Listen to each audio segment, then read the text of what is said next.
everyone to our aviation podcast. We've got three of our wonderful Bucks students here to talk to you today. Fareeha.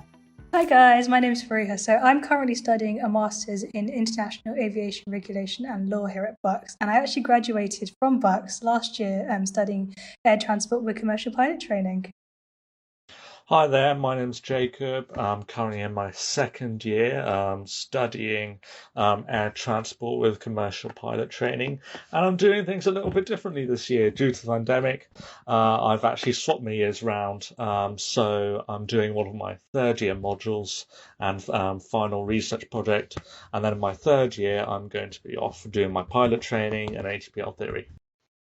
Hello, I'm Jordan Penning, and I'm currently studying a Masters in International Aviation Regulation and Law at Bucks Uni.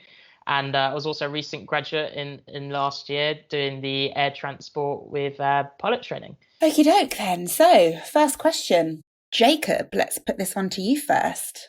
Why aviation? What first got you interested in flying, and what made you think, yes, this is the career for me? So I was really lucky enough to...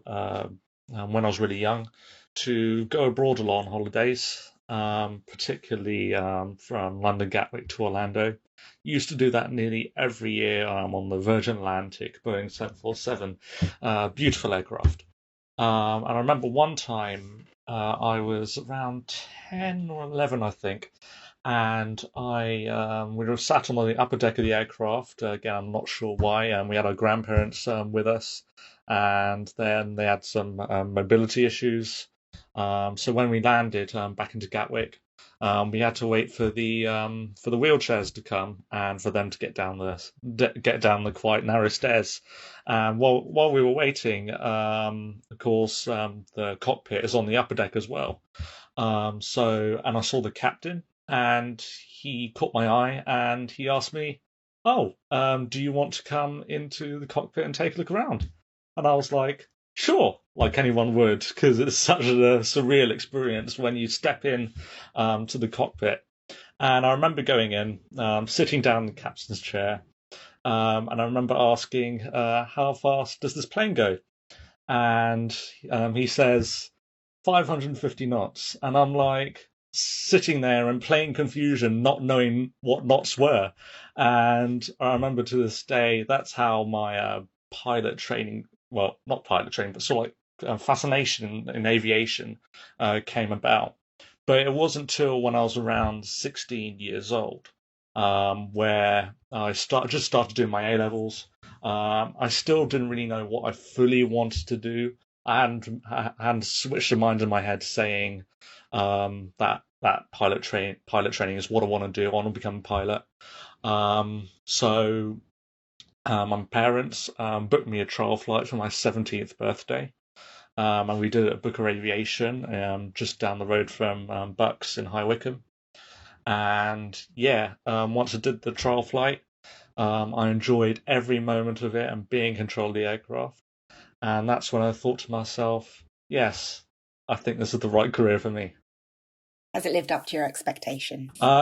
It definitely has so far. I mean, we are in the middle of a pandemic, so things have been delayed, but I am enjoying every moment of it. Cool. Let's see if the others have similar stories. Jordan, what about you? What first got you interested in becoming a pilot? So it's a bit of a multitude of different things, actually. So I used to go to air shows when I was really young, and that was Duxford and RIAC were the two main ones, and that really sparked the passion for aviation with me, going around the museums, looking at all the old aircraft and all the kind of military aircraft as well. And then going to actually see the shows and see all these aerobatic performances was just fantastic, absolutely fantastic. So I knew as soon as I was old enough that I could go for a taster flight and a Cessna 152. The door opened at 3,000 feet, which was a bit interesting, but I found out that's a common thing with Cessnas. And it felt really good. I was really enjoying it. I kind of picked up everything naturally. My instructor was fantastic in just showing me everything, and I really had a keen passion for it. And then to carry that on, I joined the Air Cadets when I was 14, and I was in the Air Cadets for 6 years. doing as much flying as I could and doing aerobatics and formation flying, which was a great experience. And then I kind of looked into the commercial side through my BA work experience, which I was lucky enough to get. And I got to see everything behind the operations, how an aircraft actually gets from A to B, not just how to fly it. And I definitely knew from then on it was the right career for me. Awesome. That sounds great. I was going to say to you, why aren't you going to become like an acro? What did you call it? Not an acrobat. Well, I still want to go into aerobatics. Aerobatics, that makes more sense. The Red Bull Air Race is something that is a real passion of mine. And unfortunately, it stopped in 2019, but a brand new form of it is going to be coming out in 2022. So that's something I'm definitely looking forward to and working towards. Something to aspire to once you've graduated, for sure. Yeah. Cool. And Fareeha, what about you? So for me, mine was kind of similar to Jacob's. My holiday always started whenever I was at the airport. I constantly had my eyes glued to the terminal where all the aircraft were lined up, and I watched in awe of how such big things were able to take off into the sky so easily. It just seemed literally like it was just magic. I remember getting so excited when I would see the pilots walking through the airport or having a glimpse of the flight deck as we boarded the aircraft. And as I got older, I got more aware of the dynamics behind flying and got more interested in wanting to become a pilot, because I generally had this drive of wanting to take control of this aircraft myself and go flying. And then it was only when I got to sixth form, I was really keen on starting my flight training, but a massive dream of mine was also to go to university and get a degree. And I had a look at a lot of like pilot-related courses at university, and a lot of them were aerospace engineering. And to me, that didn't really suit my passion. Although it was to do with aviation, it just didn't give me that buzz that I wanted. And then I came across air transport with commercial pilot training here at Bucks. And then I looked at the modules and I was like, wow, this is exactly what I want to be doing. I want to learn about like the industry as well as like business management, all that stuff that I really enjoyed during school. And it was all related to aviation. So I was like, this is the one. And then since then, I've literally had my heart set on going to Bucks. Since I found out the day about the course, I remember going to a UCAS fair in Excel, walked around all the stands, and I actually somehow missed Bucks when I was walking around. And then at the end, my group of friends, we sat down and we were just going through all the prospectuses. And one of my friends gave me the Bucks prospectus and they were like, hey, there's a pilot course. I was like, no, I've seen all of them. They're all aerospace engineering. And then she handed me this one, and then I looked through it and I was like, this is the one for me. And then since then, I've just been so eager to start the journey at Bucks. Well, aren't you lucky that your friend spotted that then? Yeah, honestly. Well, you've probably answered my next question, but Jacob and Jordan, I'd be interested to hear from you guys why you decided to choose the degree route rather than going straight into your pilot's training. Jordan, what would you say? I would say that I went to Pilot Careers Live. That was how I kind of found Bucks. I literally went 5-6 times before I made the final decision. And I looked at all the different flight training schools. I looked at all the different universities that were offering similar courses. And by just comparing it over the kind of space of 3 years, I really got to see that Bucks was the best option. And that's actually quite a bit of thorough research that I did into it, because it's a large amount of money. So you've got to do your research. And this course gave me a great understanding of the whole industry, as well as all the support, which you wouldn't get through an integrated course. Furthermore, it's aviation industry, as we all know right now, is quite a volatile industry. It goes up and down all the time. You're always going to have where there's pilot shortages to no pilot jobs at all. And to have this backup of the degree is so important in this industry. It really is, because you could just lose your medical. There's something as simple as that, and that's it. But if you've got the degree, you can work in management positions, you can work in finance, you can work in pretty much any role in the aviation industry. So it gives you so many options to fall back on, but it also gives you so many options for later on in your career. So you may want to be a fleet manager for an airline where you're managing a whole Boeing fleet, for example. And by having the degree and having the understanding of the industry behind it, you're in a much better position to do that. So, the degree, that's why I chose that, because it's so important. And there's no need to rush into it, because, you can be a commercial pilot up to 65 years old. So, and that could even be extended in the future because of all the medical advances that we're having. So, there's no rush to go straight into integrated out of school and then not have any kind of experience or knowledge of the industry behind what you're going into. That's pretty much my answer. Yeah. So it sounds like not only is it kind of a security thing in terms of, like you were saying, the industry can be somewhat volatile, obviously, especially at the moment, but also just in terms of your kind of long-term career prospects as well. So if you decided at any point that you wanted to try something different that's perhaps more operational behind the scenes or whatever, then you've got that really kind of thorough understanding, which I'm going to assume would put you ahead of those other candidates who might only have the pilot experience. Exactly. So, cool. Thank you. Jacob, have you got anything to add to that? Yeah, so the reason why I decided to get a degree then rather than going straight into pilot training is the truth. I didn't feel ready to take the sudden leap into a flight school and start doing loads of theory, start doing loads of flying all at once within 14 months. I felt that would be quite intense for me. I felt that there was a lot more to learn about myself. Learning styles. I did all right in my A levels, not the best, but I did all right. Passed all of them with good grades. But I felt that I needed a bit more support to get to that next step, to get to that next place to help me towards achieve my dreams and go forward with the career I want to go forward with. Deciding to get a degree again did not happen till I was in my A levels. Upon researching more about flight training and what was needed, and we came across, as Jordan said, Pilot Careers Live. And for those of you listening that do not know what Pilot Careers Live is, it's a 2-day convention held at Heathrow Airport, where a load of flight schools and airlines gather to promote their courses and what they offer. And it's also where I first found out about Bucks University. And I thought to myself, damn, this might be a great shout.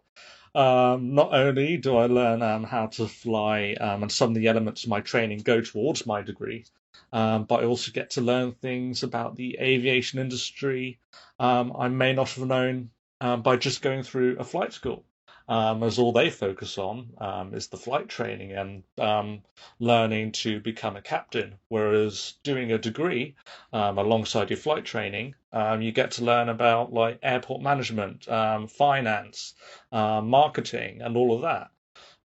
So you do get an all-round experience doing a degree alongside your pilot training, and it is definitely something which you should think about if you want to look forward to a career in aviation. Awesome. So it sounds very much like you all know exactly the reasons that you picked Bucks over other universities. It sounds like we offer just a bit more of a unique set of modules, and the way that our degree is set up is quite different to other universities. But what is your favourite thing about Bucks? Now, that might be very aviation specific, or it could just be a general kind of student thing. What would you say? Let's go to you first, Jordan. Oh, you put me on the spot here. There's so many things I could mention, but if I had to choose, I think it's the big deal.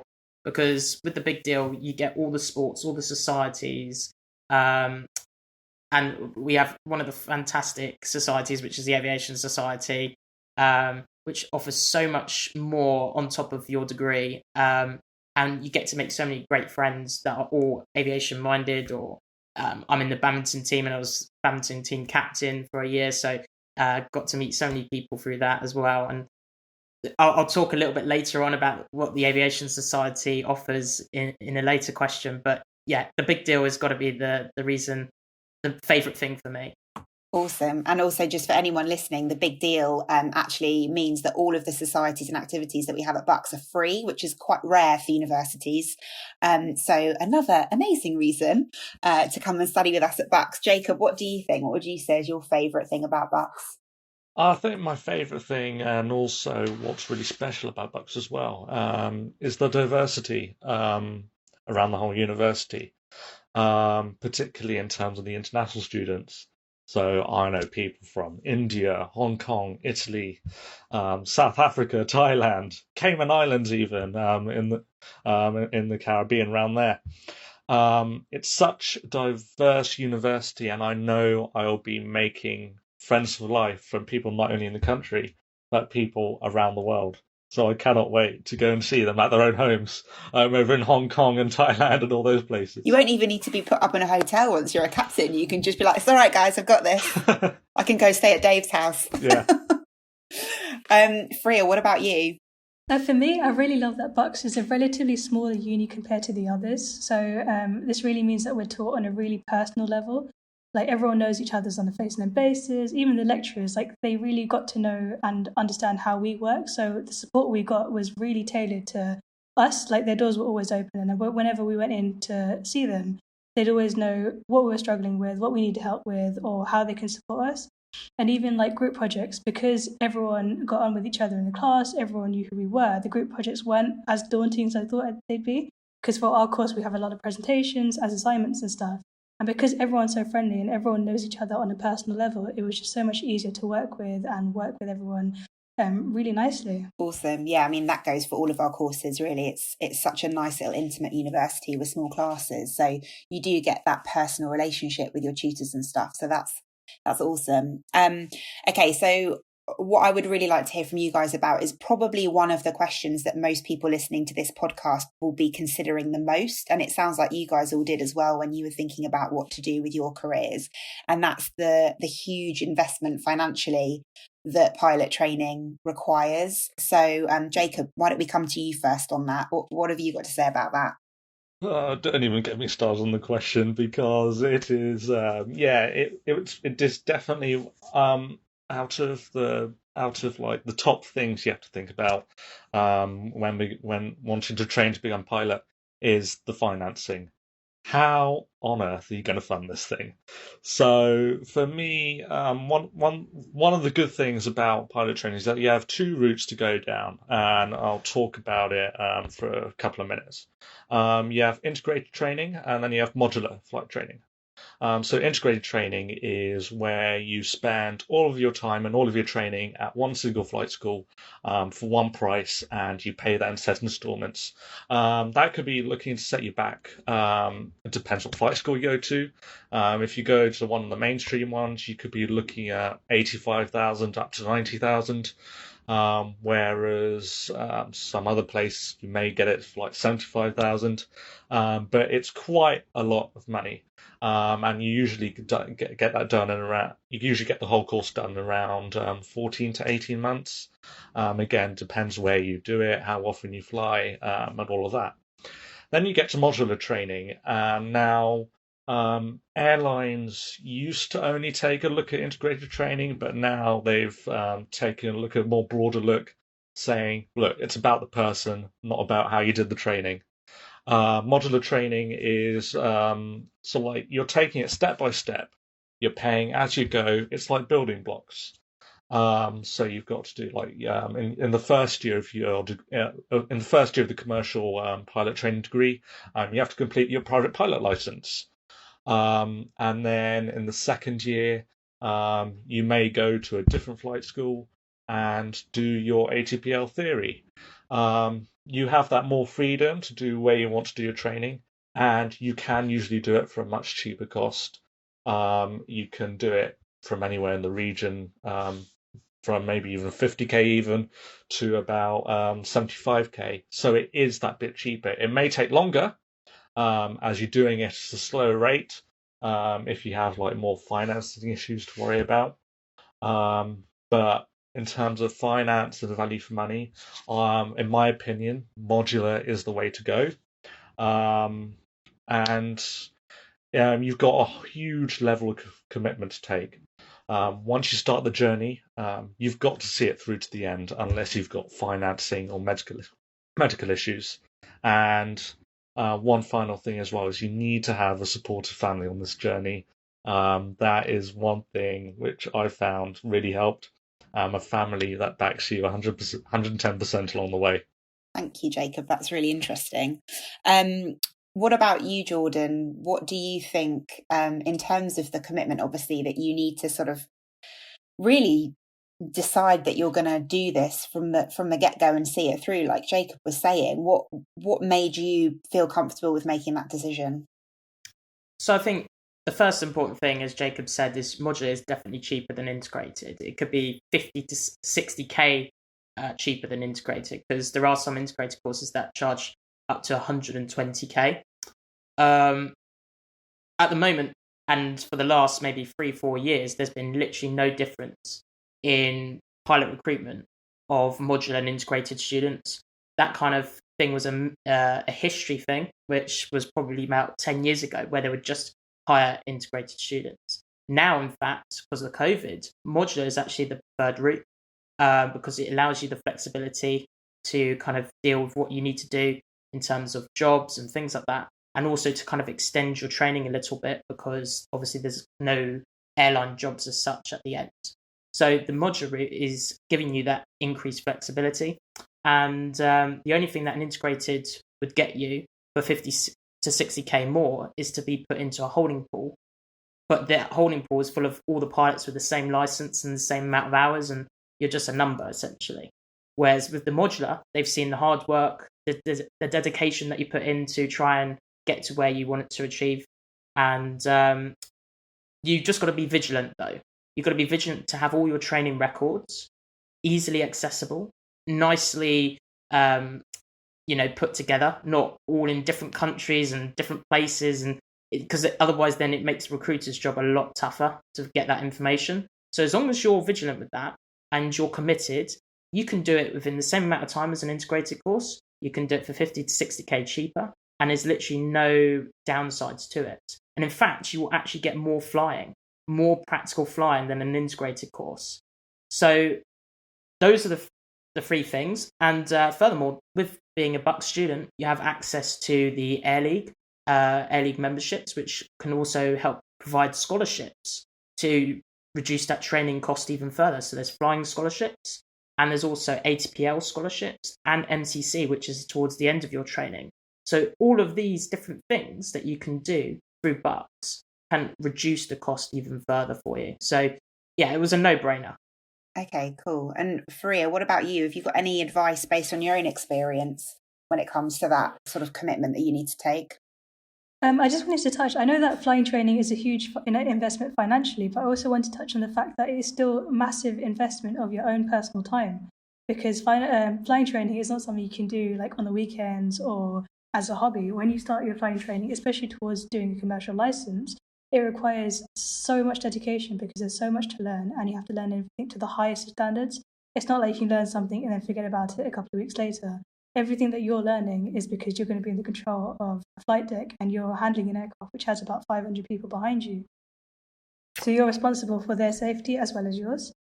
So it does tend to get quite overwhelming sometimes, especially when you're doing things like your ATPL theory. So in your second year, whilst you're doing this course, you go away to a flight school and focus solely on your ATPL theory. This means you're basically 9 to 5 at a flight school every single day in the classroom, learning all the theory, all the equations, all the things behind it. And it's very easy to get very stressed out and very bogged down about it. But what I used to do is I used to take a step back and look at the bigger picture. It's very easy to get lost in it, but the feeling of going flying or seeing a picture posted by an airline pilot of a beautiful view from the flight deck, it just gives me that extra motivation to push myself and keep going, because it is achievable. You just need to have that sort of dedication of your time and obviously financial investment. And yeah, it's a really, really great thing to do, but you need to have that focus for it. Yeah, absolutely.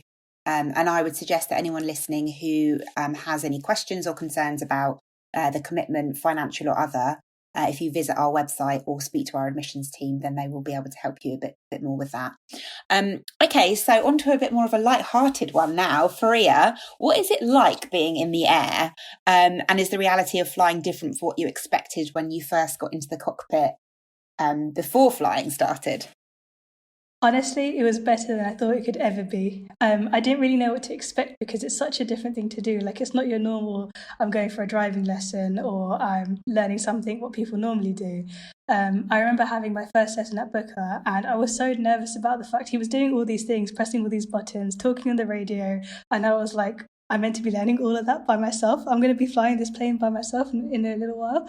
But honestly, not so long after that, I was flying solo. Like, I remember the first time I flew solo by myself. It was the most incredible feeling, and I'll never forget that feeling. And since getting my PPL license, I've loved taking people who are non-aviation related, so people like friends and family, taking them up into the skies. It's honestly such a different world up there. It feels so peaceful, and it's like you sort of get away from your stresses. Like you're up there and you're with yourself or with your friend, and it's just so nice to be able to escape to the skies and forget about everything else. It honestly has been something better than I could have expected. Wow, that's a good advertisement if ever I heard one. Jacob, what would you say your experience was? So I've thoroughly enjoyed being up in the air. I remember the moment I did my first solo, and I was doing a couple of circuits around the airfield, some laps, and I remember landing and then taxiing back to the start of the runway, and my instructor was like, "Oh, do you want to have a go on your own?" And I was like, I got to get it done at some point. So yeah, he left the aircraft. I went up, and you just get a new sense of awareness around you, a sense of liberty and freedom when you're up in the air by yourself. But also, you also get also like a sense of responsibility. At the end of the day, it's your aircraft you're controlling. I think it's one of the only times where I'll say it's my aircraft, I own it. I don't actually own it. The airfield does. But yeah, you get what I mean. I remember, but also you do have to be careful at the end of the day as well. I remember the day before my first solo. I actually had my first bird strike, which was an interesting experience. The aircraft was fine and everything. There was no damage. But I did kill a red kite, sadly. Yeah, I know it's a poor creature, but it happens, and you do get a sense, right? This is real. You do need to watch out up there, but at the same time, enjoy yourself. Enjoy yourself while you're up in the air, and yeah, it's such a great experience. What actually happens out of interest when you do have a bird strike? For anyone who sort of doesn't know what that is, I mean, I watched Sully recently, so I know what it is. But for anyone who doesn't know, what is it in a nutshell, and also how do you handle it when it happens? Well, so obviously, my situation was not like Sully. I did not have to crash land into the River Thames, but basically, I was taking a bit like Sully. I was taking off, just took off. I was about 30 feet up in the air, and yeah, there was not enough time to land, and essentially the red kite took off in the same direction as I was going, just under my left wing. And I didn't even notice it at first. My instructor did, and then we got confirmation on the radio as well, saying, "Yeah, you've just clipped the red kite, and it's just gone crashing down onto the ground." So yeah, in that situation, obviously I had the instructor there. He knew what I was doing, but I knew what I was doing as well. We knew we had to do a quick lap of the circuit and land back onto the airfield, taxi off the runway and switch off the engine, just to make sure that there was no damage to the aircraft. And just to make sure like there was no fuel leaking, because again, it did hit the wing. That's where the fuel tanks are. And there was no damage at all. But you do have to be careful. Like if anything hits you up in the sky, get down quickly, or get down in a safe and efficient manner. And hopefully you can do that on land and not on the water. Yeah, definitely. That sounds like an experience and a half for quite a inexperienced pilot at that time. Jordan, what about you? Well, I can only echo what Jacob said. The sense of freedom and responsibility that you've got is just a feeling like no other.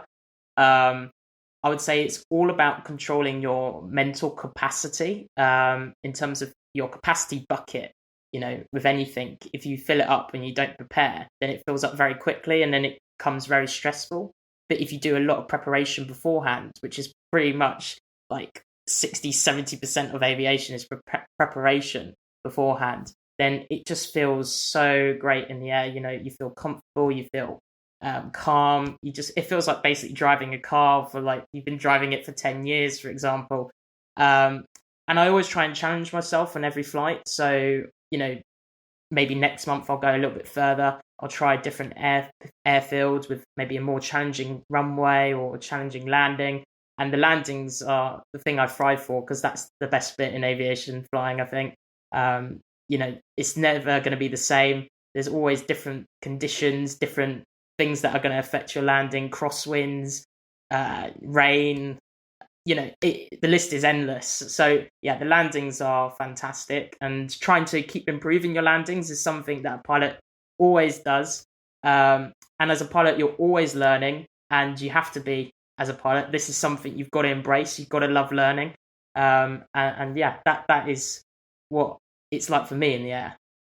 That sounds really cool. You're kind of giving me some inspiration to go find some money to become a pilot now. Do it. Let's turn our attention to kind of the current climate in the world at the moment. Obviously, we're living through COVID right now, and I think everyone knows how much of an impact that's had on the travel industry, then more so specifically, piloting and the aviation industry. What are your thoughts around COVID and how it will impact the industry in the short and long term? And how do you think that could influence what you do once you have your degree? Fareeha, why don't we come to you on that one first? So short term, there's no joke. It's quite bad. Like, the aviation industry has really suffered just because of all the travel restrictions and all the border closures. It's meant that people can't fly and airplanes are not going up in the air. But to be honest, it's actually had some sort of good implications as well. For me, example, I was meant to finish my training in the summer, but I didn't. I actually went on to do a master's because I thought, what could I use my time better with? And we'll talk about the master's a little bit later. But it's been a really difficult time, really weird time. And some people compare it to things like 9/11, where air traffic completely stopped. But as a long-term thing, aviation isn't going to go away. It's going to bounce back really, really quickly, because people are dying for a holiday, including me. I cannot wait to get back in the air and go back on holiday somewhere. So it's just a matter of waiting for when rather than if we can travel again. So I would still remain very, very hopeful. It's just a waiting game. Yeah, good point. Jacob, what do you think? Again, like Fareeha said, it will take a few years to get back to where aviation was before the pandemic. Seeing aircraft take off at Heathrow every 90 seconds, and then me playing Spot the Plane on my flight radar app, and then also, what airline is this? Where's that going? Try and play the guessing game. Again, it's also important to note that not only has this affected the current pilots flying for airlines, it's also affected student pilots. It's affected us during the degree.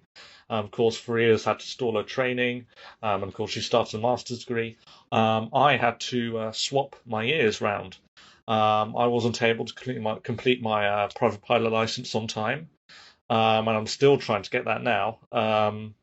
But it just meant I had to take a bit of initiative, swap the years round, and do all of my third year modules and dissertation and get that done out of the way, so I can focus on my flying and hopefully flight training during a period which has started to build back up again.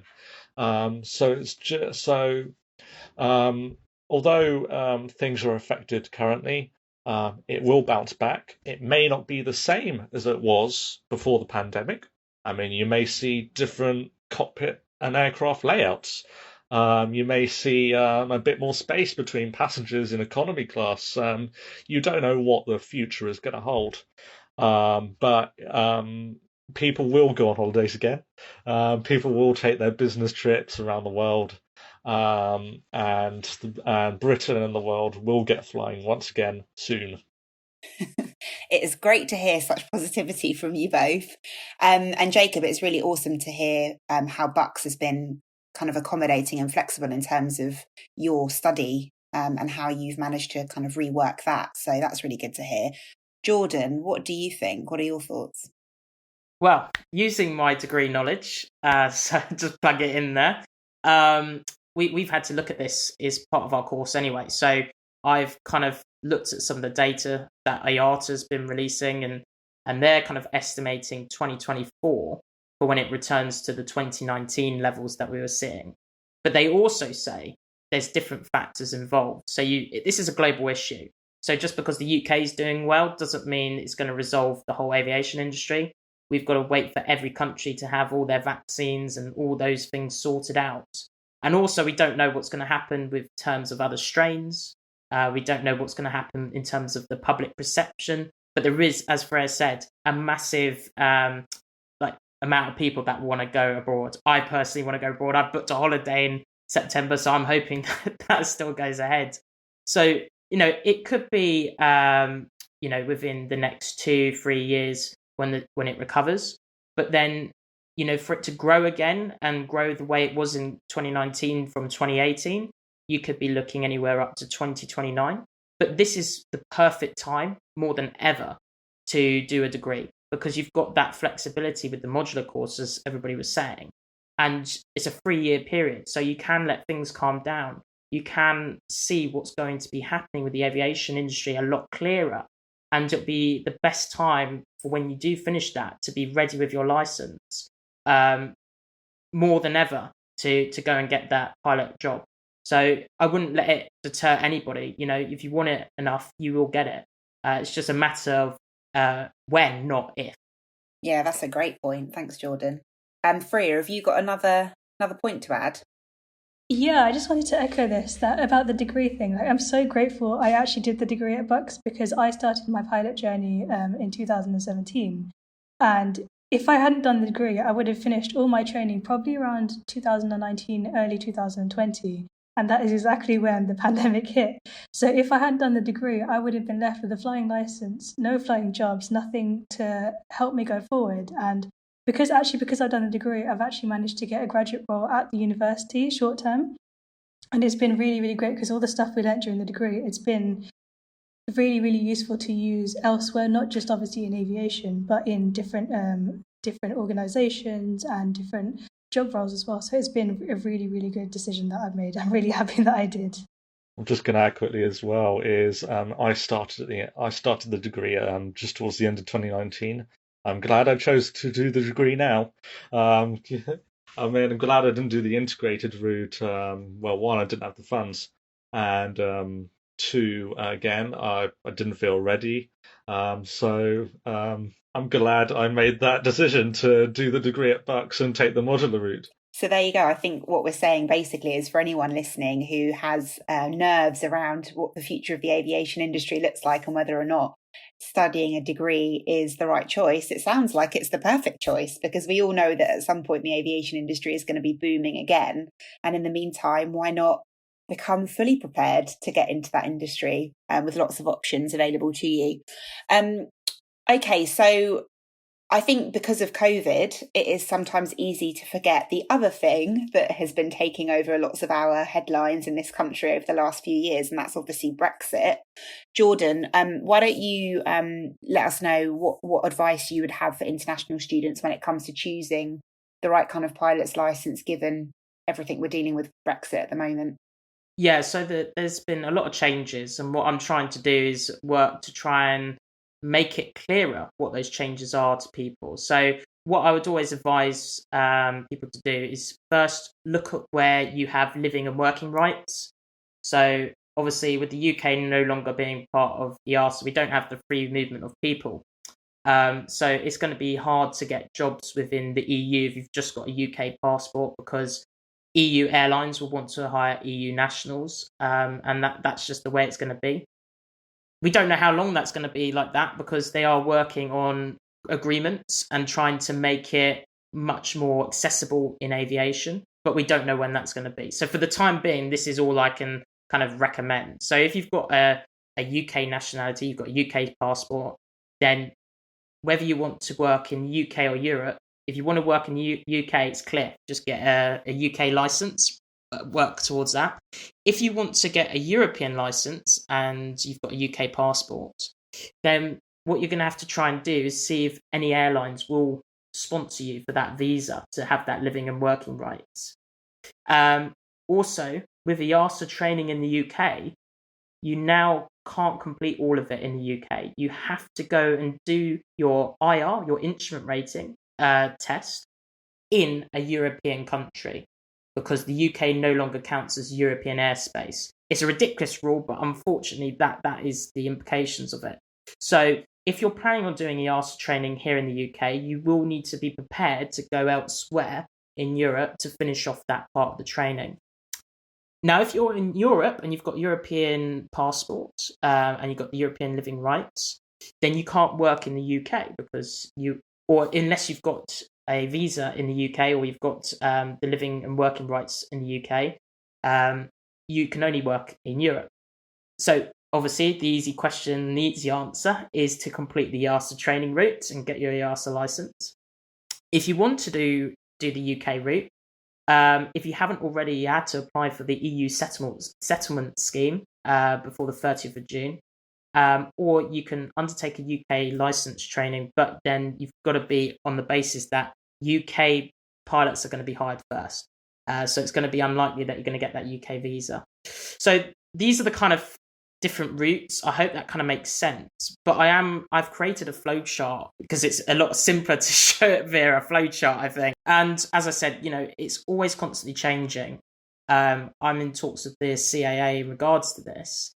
And, it's not going to be a short-term fix, but there is the possibility to have more mutual recognition between both states that allows for increased flexibility. And that's hopefully what all pilots do want. We want to, be able to work in Europe as freely as possible and then to work in the UK as freely as possible. But at the moment, this is the current situation, unfortunately. Okay, thank you. And I think it's really, really important to highlight that. So thanks, Jordan.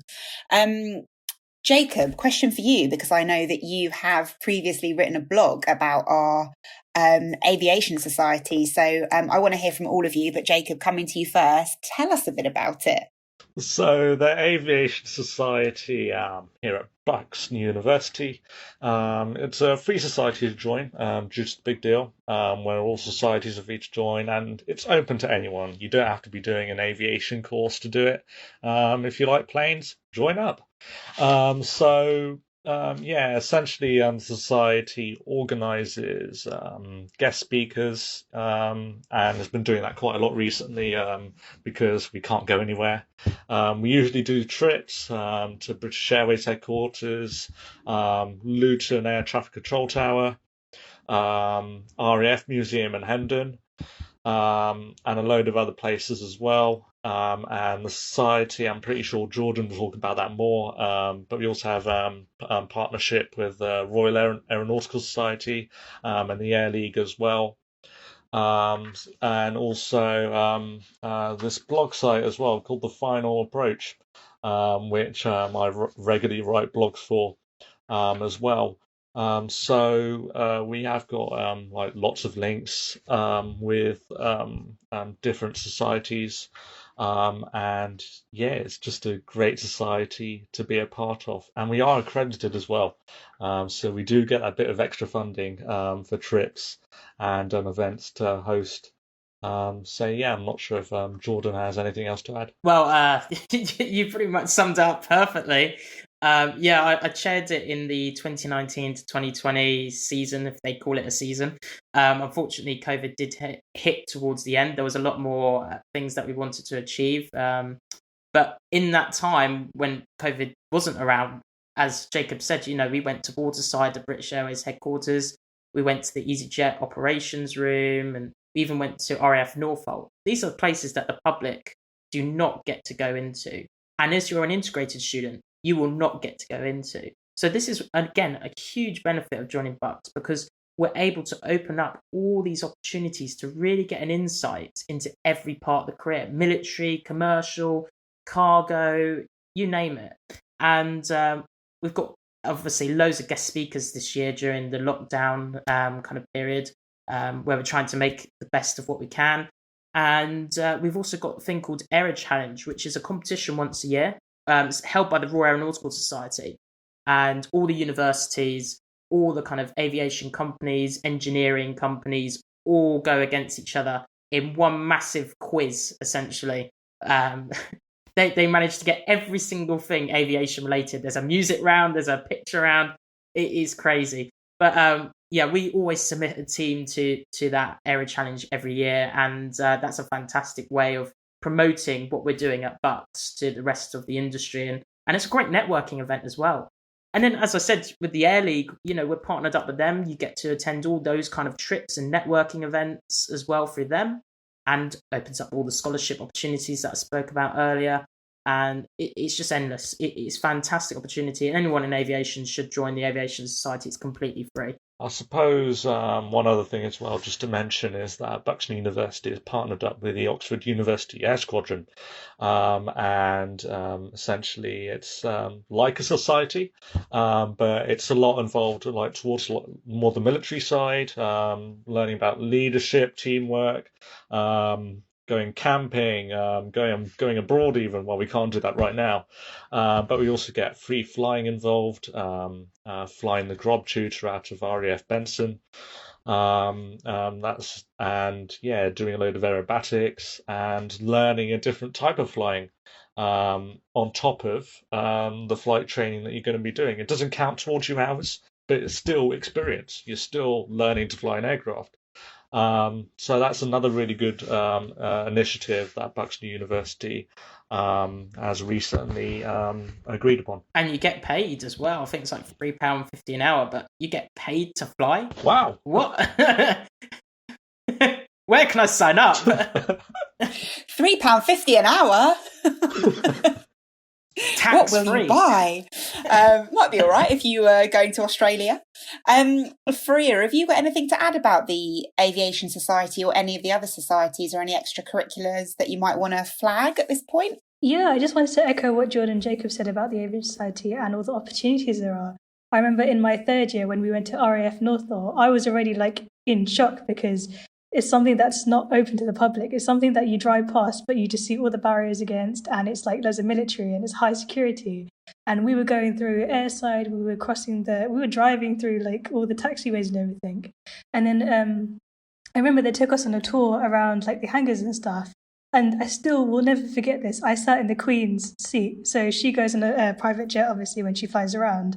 And they took us on the aircraft and they showed us where she normally sits, or the Prime Minister, where they normally sit when they travel abroad. And I just remember being able to have he was like, do you want to have a seat? I was like, yeah, why not? And there was a picture of me sitting where the Queen would normally sit when she flies around. So the stuff that we do through the Aviation Society is just amazing. Something you'd never think of doing. Yeah, it was really, really great. And we even saw people like David Beckham coming up his private jet. And yeah, it was just, I still remember that day very, very clearly because it was so many opportunities in such a short period of time, which was amazing. There you go. So for any David Beckham fans out there, come study at Bucks and you might get to see him in the flesh. Fareeha, I've got a question for you. This is around women in aviation, because obviously it's one of those industries that's quite underrepresented. What's your experience of being a woman in a very male-dominated industry? I know when I first started, I was actually very, very nervous about starting because I knew it would be very male-dominated. I just didn't really know what to expect because I came from a school which was mixed, and I sort of had that interaction between throughout my primary school, secondary school and everything. And I knew that coming to university and doing an aviation course might be slightly different. However, I just remember when I started, it was honestly the opposite of what I'd feared. Everyone was so kind and everyone was so friendly. It was just, I didn't feel any different. I thought I stood out and I thought I was the odd one out. But honestly, everyone, all the guys were super friendly, super understanding, and everyone at Bucks was just, everyone had that goal of wanting to be in the flight deck, and everyone shared that same passion, something I never had, obviously, when I was in sixth form or in school. So everyone bonded over that same passion. Everyone sat revising together every evening. I remember in my flat, because a lot of us stayed in Hewenden, and so we all, every evening, we would spend an hour or 2 hours in the social common area studying together, and it was just honestly amazing. Everyone was encouraging each other to be the best we can. And I remember doing every one of those PPL exams together. After each one, we would go out to Nando's, a massive group of us. I think we took up a table of 30 of us all sat together celebrating. And honestly, since then, I've seen an increase every year of the number of girls on the course. It's been really, really great because I feel a lot more girls are being now encouraged and less feared of what they might think it is. And looking back, I really wish someone had told me that there really was nothing to worry about, because it has been absolutely amazing. Well, there you go. You can be the person that tells any women Yes. listening to us today that there's nothing to worry about. 100%. And they'll get a Nando's out of it as well, which is always, Yeah, it's exactly. a perk. That's like a high Wycombe treat. Go to Nando's and then go to a Hollywood bar. That's like a thing you do after every exam. Amazing. Boys, what do you think? Jacob, why don't we come to you first? Just thoughts around everything that Fareeha was just saying, and just more generally about women in industry. So I definitely think now, the promotion around women in aviation, it's definitely much more than it was 20, 30 years ago. With a degree as well. When I first started the degree, I wasn't really sure how the cohort would be split. But when I was doing all my lectures and seminars, it was pretty half and half, 50-50, and that didn't really come to surprise to me. But it gave me a sense of, yes, finally they've got it right. Women are finally starting to enter a career where before it may not have been a good thing to do. If you take a look at the countries where women's rights are still quite slim. Look at Saudi Arabia, around that whole area. So it's definitely a step forward. There's still a lot to do. In terms of the UK and USA, they're doing really well in hiring female pilots. But in terms of like the more global aspect, there's still a long way to go. Jordan, what about you? Have you got anything to add to that? Yeah, I think well, this is just my opinion. I think that the low percentage is caused down to schools not promoting it enough, not promoting jobs as well as they could, and through organisations like the Air League and different other organisations out there. And there's also the British Women's Pilot Association now doing a lot more for women pilots and offering scholarships for them as well. I think that's definitely a right step in the right direction. So yeah, I think just schools and in early education, they need to promote it more. Promote it as a role for anybody. You know, the best person for the job will always get it. It doesn't matter what gender they are. So yeah, I think that's definitely my answer. Thank you. We've said to Fareeha a number of times, one day we all reckon, all of us in our team at Bucks reckon she'll be running an airline one day. So Fareeha, maybe you could have like an all-female piloting crew. That'd be amazing. Okay, so we want to know what the deal is with aviators. Do they actually do anything? Or do you just wear them to look cool as pilots? Jordan? Oh, God. So it does do something, but it looks cool at the same time. So it's just a win-win. So it makes you look cool and feel confident. That's why Jordan wears them every single chance he gets. Yeah, indoors, raining, I'm wearing aviators. In bed. There you go, see? So you heard it here first. They do actually do something, but they are mostly to look cool. Jordan and Fareeha, what made you, as two undergraduate students at Bucks, what made you decide to go on to do a master's, and what has your experience been? I know, Fareeha, you've kind of touched on that already, so why don't we start with you? So with me, my plan was, after graduating from the Bachelor's of Air Transport with Commercial Pilot Training, I planned to finish the rest of my training. I only had about 3 months left. And then obviously the pandemic hit, and I was like, well, there's no point in me finishing all this training and being ready to be hired by an airline when no one's hiring at the moment. So I thought, what could I use my time with whilst waiting for the aviation industry to recover? And, what else could I learn, or what else could I do? And I thought the job market itself, whether it was in aviation or whether it was just in general, it was very, very tight. Like, I remember applying for loads of jobs and it was just non-existent. Like, the replies I was getting was nothing. So I thought, I had a look at Bucks, and I looked at the masters, and I was like, it's only 1 year, and it was taught in blocks. So we're actually taught over a couple of weeks each time. So it wasn't like we're taught in class every week. So I thought this would really, really suit me. This is something that would be really great in terms of strengthening my knowledge of the aviation industry. And it was sort of, because we're doing aviation regulation and law, it was a completely new avenue for me. I had no idea about regulations and law in depth, especially to do with aviation. So I thought this is a really, really good opportunity for me to learn a lot more about the industry, because I already had that knowledge from doing the bachelor's. But I thought doing the master's, it'd be another really great way to differentiate myself from, again, this massive competition of who are now low-hour pilots or ready to be hired. So I thought, what more could this do? And it really will give me some sort of talking point in the interview, and it will just reflect on how much I know about the industry rather than just the flying bit of it. So it's been a really, really great way for me to do that. And learning from it, we're almost at the end of it. We've got one module left and then we've finished. It's gone by so quickly.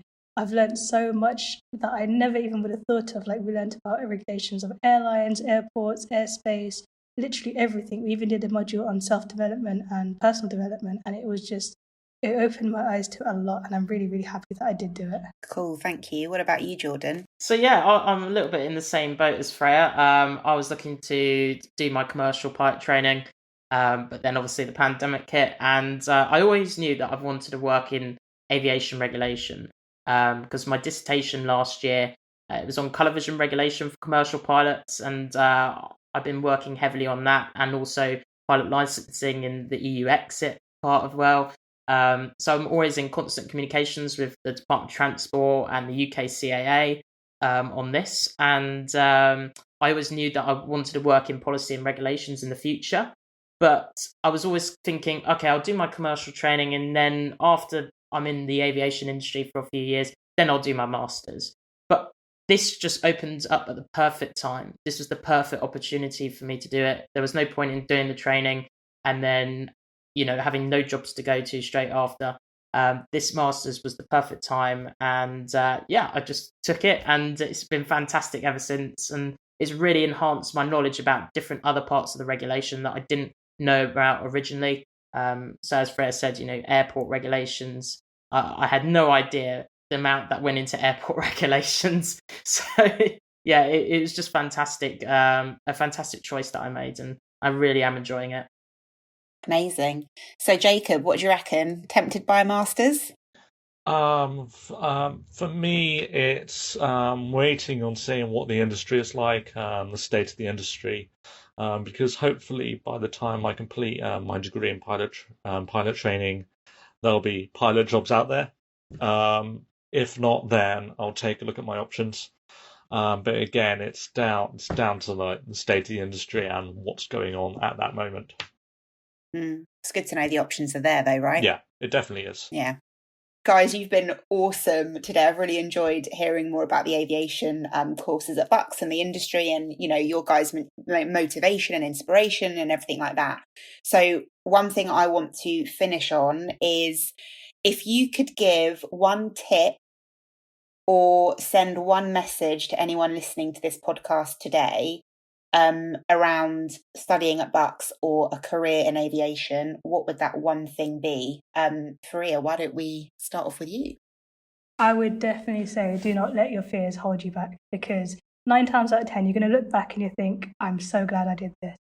Obviously it's really hard and really difficult to take a big leap, especially when it's such a big part of your life, a big part of your career. But once you do, you'll find that everyone at Bucks is so lovely, everyone is so knowledgeable, so you'll be so supported throughout your whole journey, whether you don't know a thing like I didn't. I remember starting this course and I was just thinking, what does PPL mean? What do all these letters mean? But within a couple of weeks I was already so confident with myself, and I really remember starting this course as a really shy and quiet person, but throughout the whole time at Bucks I really developed into a more confident and more outgoing person, because I'm just so glad I took that step, because it's just been honestly so great. That sounds amazing. Jacob, what about you? So one thing that I definitely want to give to people is a quote that I use all the time, and us pilots know it. So a mile of highway will take you a mile, but a mile of runway will take you anywhere. Although it does mostly refer to pilots, it actually refers to anything that you want to do. You can be anything that you want to be, and don't let anybody stop you. If your parents say, "Oh, you should be doing this instead," don't listen to them. Make sure they're still supportive of you, but still do what you want to do and what you feel most comfortable with. So yes, if you do want to study a degree, go for it. If you do want to start a career in aviation, go for it. There's nothing stopping you. We need all the people we can get. Jordan, what about you? What would you say? I'd say resilience is definitely the key in this industry. As I mentioned before, it can be volatile, and it's just like life in general. It's a roller coaster. You'll always have ups and downs. There may be barriers in terms of money or training or jobs, or even medical. But, in those different difficult situations, you just got to get through them. And then there will be better days on the other side. So resilience is definitely key in this industry, and that's something that I would pass on. Amazing, thank you.